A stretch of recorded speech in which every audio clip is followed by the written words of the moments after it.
Mamadou Dabali ñëpp xam fi dugg. waaw xam nga parfois damay ñëw fi di waxtaan ak yéen ngeen di reetu du ngeen ma déglu. jël alal ju lewul di ko jokk sa bos dafa xaraam moo tax Baye Fall yi toppoon sàcc bi moom la Thierno toppee gaa yi nii Thierno dafa mooy ci tànku roi des arènes bi bañ na du ko bàyyi parce que xam na ne atu la commencement ba léegi ba la muy doon wax yëpp da cee am lu ko leer léegi nag fi mu toll nii li des ba des mooy il faut que sénégalais yi xam benn affaire Thierno def na liggéeyu député am justice espagnole mu ngi def liggéeyam justice sénégalaise moo ci des. amatul wax. waaw amatul wax comme assemblée ñoom ñay jubal jubbanti lii gis nañ ko boobu ba léegi waxuñu ci yeeyuñu ci yàbbuyuñu ci ña nekk ca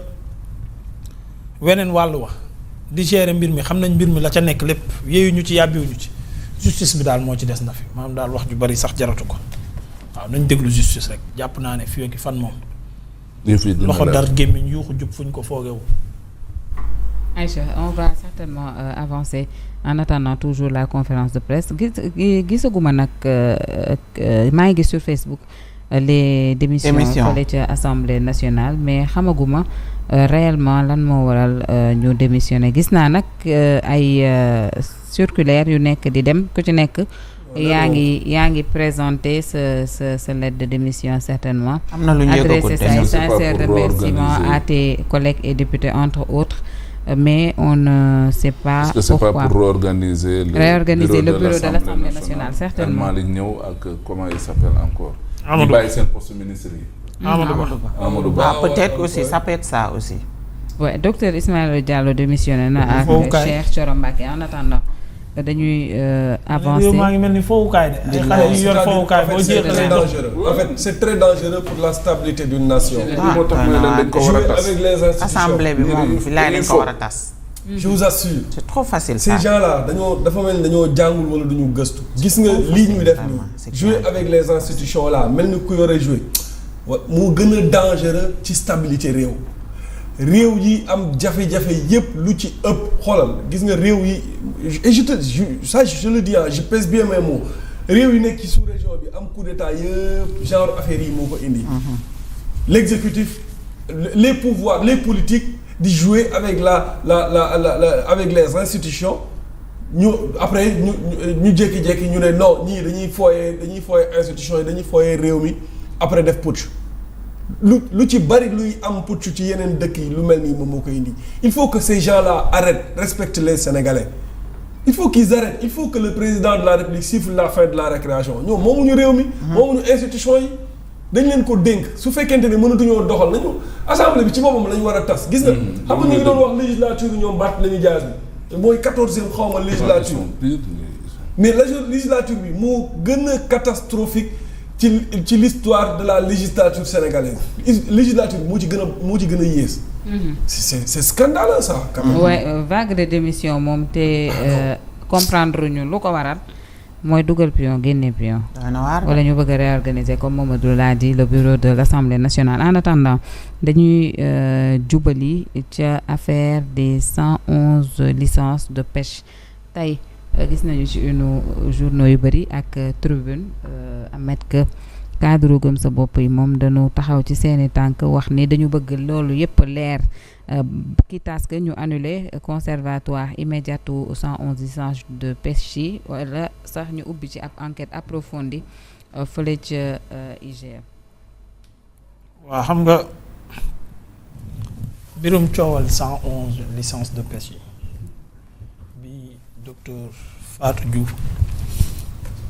ministre demee avant muy dem quelques jours la affaire bi jénn alors su ma juumul mu jénn indi ay leeral mel ni kuy wax ne da doon apporter ay clarification ne tolluwul noonu genre weddi daal démenti alors man bi mu defee démenti bi automatiquement dama dem xoolaat article bi parce que RTS moo ko waxoon. jénnewaatoon ko RTS dafay jafe mais damaa dem jénnewaat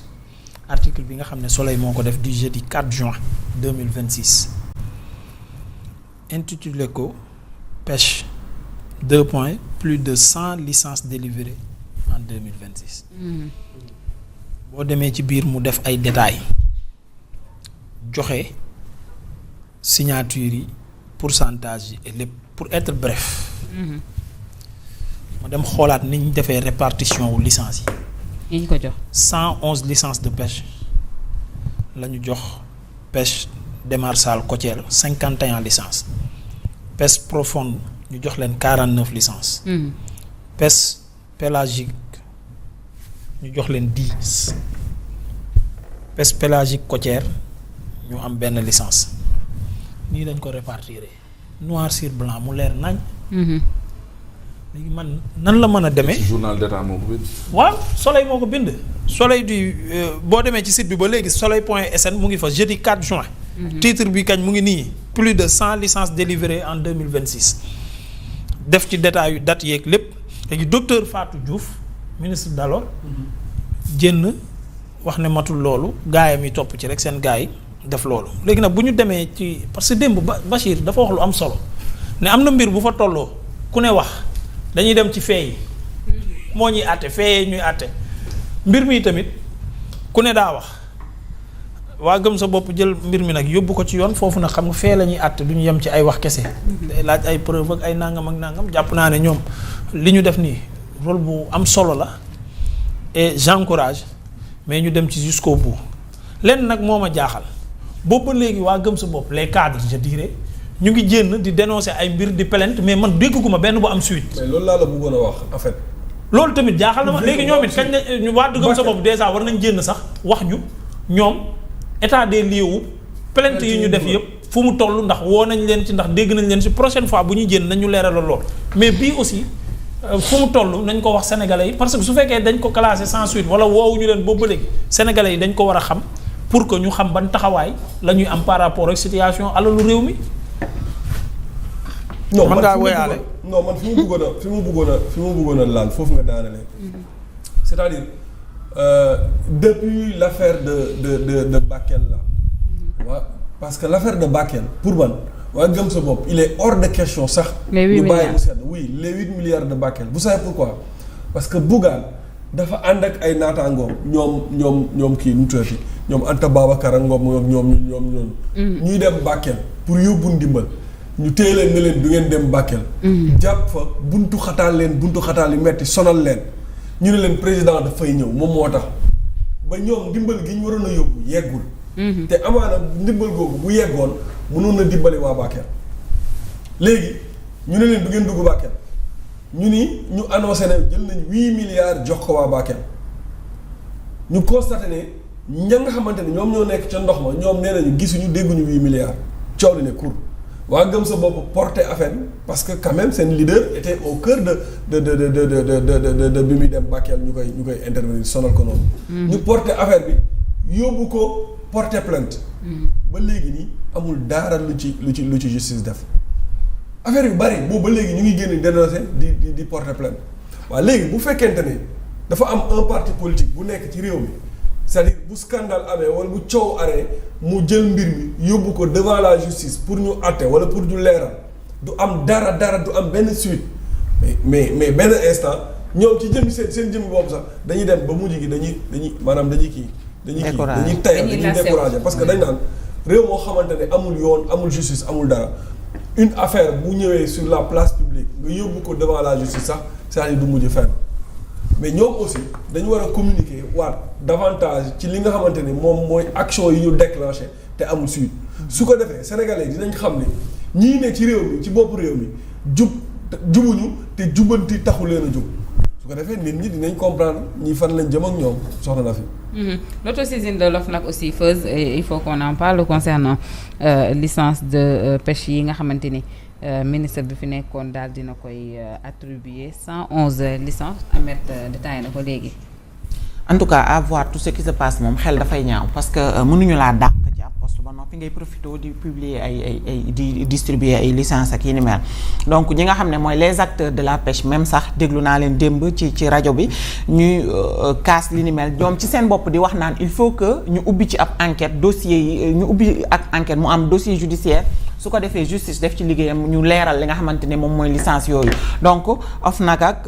gëm sa bopp ak leneen ku ci mënti dugg ñi nga xam ne ñoom ñooy sax les acteurs ñoom ci seen bopp rek seen wax dafa war a dem waxatuma laa nag ñi nga xam ne gis nañu ne lii dëppoowul ak yoon ñu war ko leeral pourquoi pas ouvrir une enquête ça ne coûte rien du tout suñu ubbee enquête dinañu xam exactement ce qui se passe parce que quoi qu'on puisse dire bi ma leen dégloo dégg naa ñu ne distribution boobu li mu mën a andi ci ay jafe-jafe ci milieu bi sax secteur de la pêche bi sax dafa bari. loolu rek ne lu baax la. déedéet loolu rek c'est quelque chose donc tey jii nii ñoom si seen bopp rafetlu wuñu ko donc ubbi si ab l'enquête vraiment dafay jaadu et yoon nag ñëpp la fi nekkal moi ce que je ne peux pas concevoir mooy ubbi nañu. gis nañu dossier gis nañu loo xam ne xel de see lëndam ñu saisir la justice la war mooy la justice mu nekk ci dossier bu leeral loolu woo ñi nga xamante ne mooy les concernés su ko defee ñu lii leen ñu daal di leen di laaj ñu wax exactement ce qui s'est passé ak naka la ñu ko joxee ak si yan conditions ak tamit ñan lañ